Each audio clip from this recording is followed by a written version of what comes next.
है तुम कंपनी के सेठ हो, तुम्हारे हाथ के नीचे 100 मुलाजिम काम कर रहे हो, लेकिन घर में जाओ तो सेठ नहीं शोहर ही बन के जाओ। हो सकता हो तुम उस्ताद हो, बाहर तुम टीचर हो, तुम्हारे सैकड़ों की तादाद में शागिर्द हो, घर जाकर के भी टीचर ही ना बनो, घर जाकर के भी प्रोफेसर ही ना बनो, बल्कि घर में तुम अपनी बीवी के साथ तुम शोहर ही हो।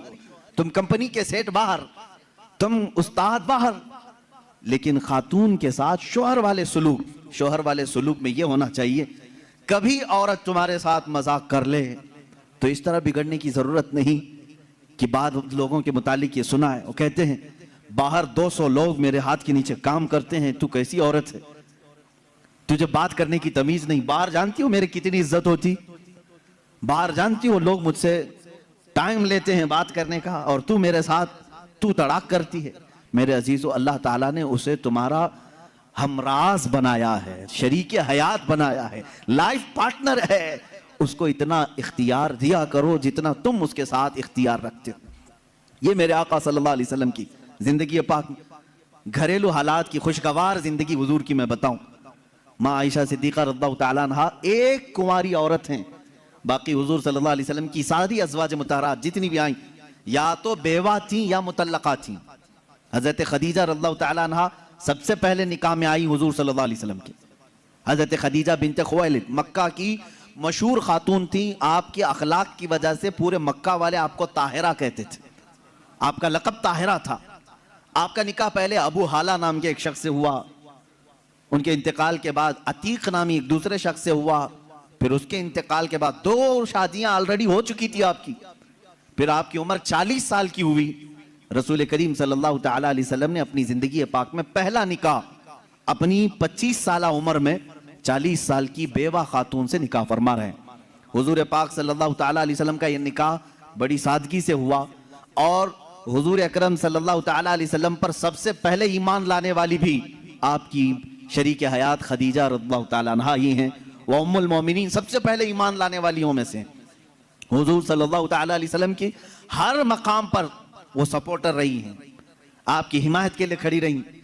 हुजूर अकरम सल्लल्लाहु तआला अलैहि वसल्लम उनका दिल रखने के लिए हर उनकी खुशी का ख्याल फरमाया करते थे, उनकी खुशियों का ख्याल फरमाया करते। और सेम यही हजरत खदीजा की। मैं कहता हूं शादी से पहले हर नौजवान को चाहिए कि मेरे आका सल्लल्लाहु अलैहि वसल्लम की अज़दवाजी जिंदगी को भी पढ़े। ये नहीं कि तुम मर्द हो तो सारी खिदमत तुम्हारे लिए होनी चाहिए और तुम औरत के लिए कुछ ना करो। जैसे कि बाज लोग जब भी औरतों में खिताब करते हैं, बयान करते हैं, तो सबसे पहले औरतों को यही बताया जाता है, मर्द दिन भर थकान से चूर चूर घर में आए तो तुम उसको मुस्कुरा करके इस्तेकबाल करो, ये औरत के ऊपर फर्ज है, तुम उसको मुस्कुरा कर इस्तेकबाल करो, उसकी थकान चली जाए तुम्हें एक सदक़े का सवाब है। मेरे अजीजों, ये गाड़ी का पहिया एक टायर से नहीं चलता, तुम सारी मुस्कुराहट सिर्फ औरत ही के ऊपर थोपोगे।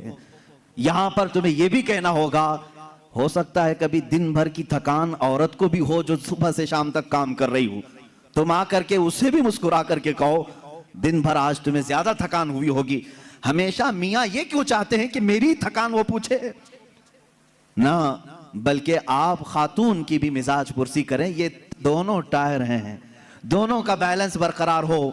मैं अभी बताता हूं, हुजूर पाक सल्लल्लाहु तआला अलैहि वसल्लम हमेशा ये फरमाते, अगर अपनी अज़वाज मुतहरात में से कोई नाराज हो तो हुजूर उन्हें मनाते। आप सोच रहे होंगे क्या दुनिया में कोई ऐसा भी है जिसको हुजूर से नाराज होने का हक है? हुजूर से नाराज होने का हक है? हाँ, सिर्फ बीवियों को हक था जो आम जिंदगियों में होता है, लेकिन उस नाराजगी का मतलब रसूल से नाराजगी नहीं, शोहर से किसी मामले में हो। हुजूर पाक सल्लल्लाहु तआला अलैहि वसल्लम खुद फरमाते हैं हजरत आयशा से, ए आयश, जब तू मुझसे नाराज होती है तो मुझे पता चल जाता है। हजरत आयशा पूछती हैं, आप कैसे जानते हैं मैं नाराज हूं कि खुश हूं? हुजूर फरमाते हैं, जब तू खुशी में रहती है, कसम खाती है तो यूं कहती है रब्बे मोहम्मद की कसम, और जब नाराज रहती है तो कहती है रब्बे इब्राहिम की कसम। यह हजरत आयशा की आदत थी, जब घर में कुछ बातें इस तरह से हो जाएं तो कहती इब्राहिम के रब की कसम मैंने ऐसा नहीं किया। हुजूर फरमाते हैं, जब जब तू इब्राहिम के रब की कसम खाती है मुझे लगता है तू नाराज है। हुजूर मनाते हैं, ये नहीं कि कायनात के आका मौला से तुझे रूठने का हक क्या है। हुजूर पाक सल्लल्लाहु अलैहि वसल्लम ने अपने घर में एक शोहर वाली जिंदगी भी गुजार करके दिखाया है। एक मर्तबा हजरत आयशा सिद्दीक़ा रज़ियल्लाहु ताला अन्हा घर में, हजरत ज़ैनब एक दूसरी ज़ौजा हैं हुजूर की, हजरत ज़ैनब बिन्त जहश रज़ियल्लाहु ताला आई। हजरत आयशा मैदे का शीरा बना रही थी, आटे का सत्तू जिस तरह से होता है मीठा कुछ बना रही थी। जैसे ही वो बना उसमें कुछ खराबी हुई हो या जो भी, हजरत आयशा हजरत ज़ैनब को खिलाने पर इसरार करने लगी कि आप घर में आई हैं, ये शीरा पूरा खाएंगी आप। हजरत ज़ैनब कह रहे मेरा जी नहीं चाहता, मैं नहीं खाऊंगी। हुजूर पाक सल्लल्लाहु अलैहि वसल्लम बैठे हुए, हजरत आयशा ने वो शीरा उठाकर पूरा उनके मुंह पे लगा दिया। अल्लाह के नबी सल्लल्लाहु अलैहि वसल्लम मुस्कुराते रहे, कुछ नहीं फरमाया। हजरत ज़ैनब से कहा कि बस बस आयशा छोटी है, तुम बदला मत लो।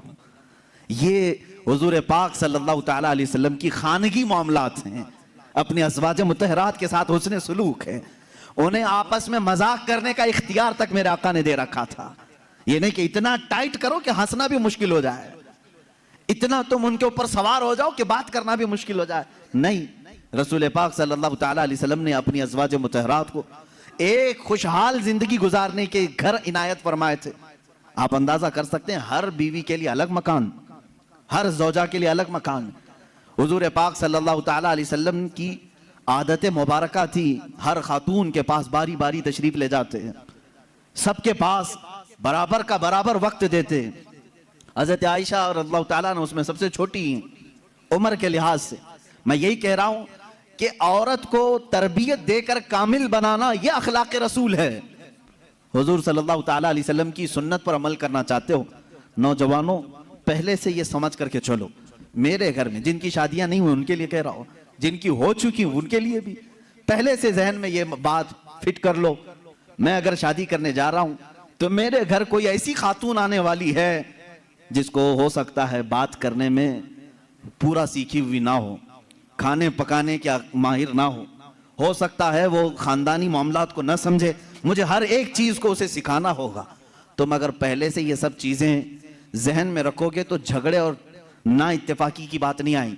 तुम पहले से एक्सपेक्टेशन ये रख करके बैठे हो कि ये 7वें आसमान से सीख करके आई हुई है घर में, कभी कुछ बातचीत हो गई तो सीधे झट से यही कहा क्या तुम्हारे अम्मा बाप ने यही सिखाया था, यही बात।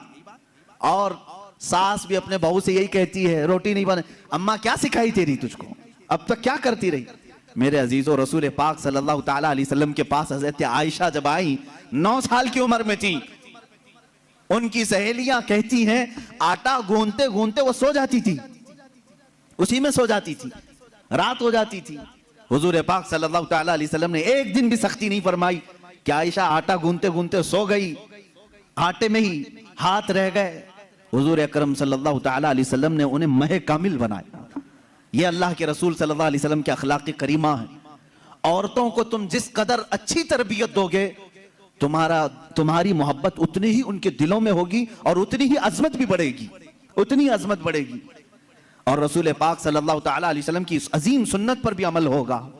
बाज लोग ये सोचते हैं कि फुल हाई क्वालिफाइड चाहिए, पूरी तरह से मैच्योर चाहिए, तो तुम्हारा ये एक्सपेक्टेशन बाज दफा तुम्हें धोखा दे देता है।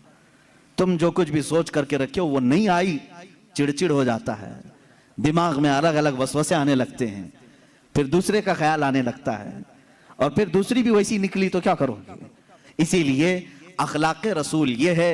अल्लाह के नबी सल्लल्लाहु अलैहि वसल्लम के पास वो औरतें आई जो अलग अलग खानदान की थी, अलग अलग मिजाज की थी, अलग अलग कबीलों की थी। अरे यहूदियों के खानदान से हुई बिन अख्तब की बेटी सफिया रज़ियल्लाहु ताला अन्हा हुजूर के घर आई, उनके पूरे रस्म और रिवाज अलग थे, सारे खानदानी मामलात अलग थे, लेकिन क्या कभी वो मिसमैच हुई हुजूर के साथ। रसूल पाक सल्लल्लाहु ताला अलैहि वसल्लम ने उनके साथ भी जिंदगी कैसे गुजारी। हजरत सफिया रज़ियल्लाहु ताला अन्हा हुजूर सल्लल्लाहु ताला अलैहि वसल्लम की बारगाह में जब आई, देखें हुजूर अदल कैसे करते थे बीवियों के साथ। ये खानदान था बनी इसराइल का, यहूदियों का, हजरत मूसा अलैहिस्सलाम से जो चला है वो खानदान था। मूसा अलैहिस्सलाम की औलाद वो मदीने तैयबा में थी, उन्हीं के खानदान से हजरत सफिया आई थी। जब शादी हुई तो औरतों में आपस में बातें होती रहती, सौतनों के मामलात रहे। हुजूर की एक ज़ौजा हजरत आयशा हैं जिनके बाप सिद्दीक अकबर हैं, एक ज़ौजा हुजूर की हजरत हफ्सा हैं जिनके वालिद उमर इब्न खत्ताब हैं रदी अल्लाह ताला अन्हु, एक हजरत अबू बकर की बेटी हुजूर के निकाह में है, एक हजरत उमर की बेटी हुजूर के निकाह में। ये दोनों मिलती थी तो बड़ी लंबी बातें भी होती थी। खानदान एक था, इनके बीच में हजरत सफिया आ गई, अलग खानदान की, यहूदी खानदान से आई थी, लेकिन हुजूर के निकाह में आई थी। हजरत सफिया को दोनों छेड़ने लगी। क्या कह करके? कहा कि सफिया, हुई बिन अख्तब है ना तेरा बाप, यानी यहूदियों के एक कबीले का सरदार है। हजरत आयशा कहती है मेरे बाप तो सिद्दीक अकबर हैं। हजरत हफ्सा कहती है मेरे बाप तो उमर इब्न खत्ताब हैं, जिनकी नेकियां हुजूर ने इस तरह फजीलतें बयान फरमाई। हजरत सफिया के दिल में थोड़ा सा वो लगा कि ये दोनों अपने अपने बाप पर फख्र कर रही। हुजूर पाक के हुजरे में आई, गमगीन थी। अल्लाह के नबी सल्लल्लाहु अलैहि वसल्लम ने पूछा सफिया क्या मामला है? कहा आयशा भी और हफ्सा भी ताना मार रही हैं। कहा क्या कहा उन्होंने? आयशा कहती है मेरे बाप अबू बकर हैं, हफ्सा कहती है मेरे बाप उमर हैं, तेरे बाप तो यहूदी खानदान का सरदार है। हुजूर ने फरमाया जाओ अब जवाब दो, आयशा को भी और हफ्सा को भी। हुजूर सिखा रहे हजरत सफिया को। कहा क्या जवाब दूं? कहा जाके कहना मेरे बाप मूसा अलैहिस्सलाम हैं, मेरे चाचा हारून अलैहिस्सलाम हैं और मेरे शोहर मोहम्मद रसूलुल्लाह हैं। वो आई फख्र के साथ कहा मैं उस खानदान से हूं कि मेरे आबा व अजदाद में मेरे बाप मूसा अलैहिस्सलाम हैं, नबी हैं, और मेरे चाचा हारून अलैहिस्सलाम हैं, और मेरे शोहर का तो क्या कहना सैयदुल अंबिया है। हजरत आयशा और हजरत हफ्सा ने कहा जरूर ये रसूल पाक ने तुझे सिखाया होगा, ये बात तुझे हुजूर ने बताई होगी। ये घरेलू जिंदगी थी मेरे आका सल्लल्लाहु तआला अलैहि वसल्लम की। कभी इन लोगों, इन औरतों के दरमियान अगर कुछ बातें आ जाए, हुजूर पाक इस तरह से उसे निकालते जैसे मैदे में से आटे को निकाल दिया जाए। कभी तकरार नहीं हो सकी, कभी झगड़े की नौबत नहीं आई। दो बीवियों वाला जानता है कि उसे संभालना कितना मुश्किल होता है। हाँ, एक अजीम जंग में वो उतरा होता है, एक तरफ इंडिया एक तरफ पाकिस्तान, बीच में बॉर्डर में वो खड़ा रहता है। एक हाथ इसके पास, एक हाथ उसके पास, पता नहीं कौन सा टूटे कौन सा बचे। लेकिन अल्लाह के नबी सल्लल्लाहु तआला अलैहि वसल्लम 11 अज़वाज मुतहरात के साथ रहे और सबको बराबर इंसाफ के साथ रखा। कभी किसी खातून से कोई झगड़ा, ये किसी हदीस में नहीं मिलता। हाँ, उनके दरमियान जो बातें होती थी वो तफरीह कल्ब के तौर पर होती, तफरीह कल्ब के तौर पर, दिल को बहलाने के तौर पर।